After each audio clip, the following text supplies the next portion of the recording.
Sir কিসে?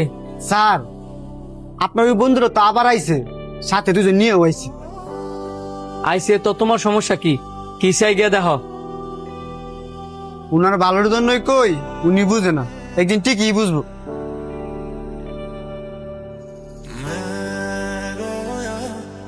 এই waiter, জি sir বলেন।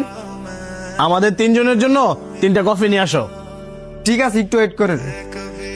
জানোস, এটা হইলো যে আমার ছোটবেলার বন্ধুর রেস্টুরেন্ট।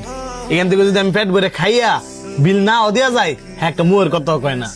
কি তোর বন্ধু রেস্টুরেন্ট? তাইলে শুধু কফি অর্ডার দিলি কেন? অন্য কিছু খাওয়াবি না? আরেকদিন খাওয়া মনে, বন্ধুর রেস্টুরেন্ট দেখে যে ফ্রিতে সবসময় ভরপুর খামো, এটা কি হয়? কারণ এটা তো তার ব্যবসা। তাইলে বাদ দে, আজকে কফি খাই। এই যে আপনাদের কফি। স্যার একটা কথা কই, কিছু মনে করেন না। বলো। মুরব্বীরা সবসময় একটা কথা কয়, চক্ষু সরম তো কপাল আলে কি। আপনি আপনার বন্ধু দেবে ফ্রিতে খাওয়ান, এটা তো আমার ব্যবসা। তোমার কত ঠিক আছে, কিন্তু হ্যাঁ তো আমার ছোটবেলার বন্ধু, কেমনে মুখের উপরে না করি?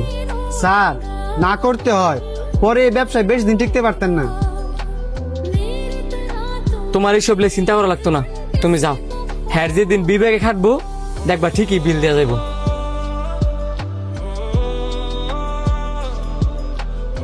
কিরে কি অবস্থা?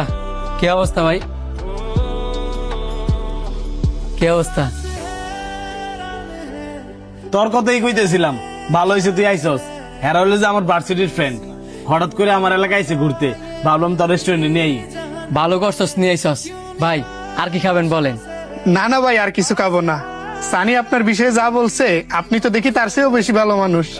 তেমন কিছুই না, আপনার আসছেন উল্টে আমি আর অনেক খুশি হয়েছি। বসেন, আমার ওই দিকটা দেখতে হবে।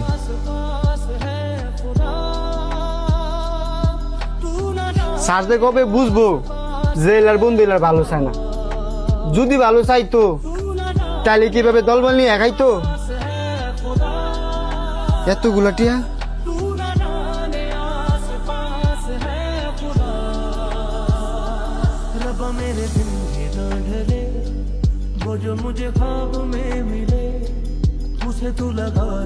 স্যার আপনার বন্ধুরা যে টেবিলে বইছে, এই এতগুলো টাকা ভুলে রেখে গেছে।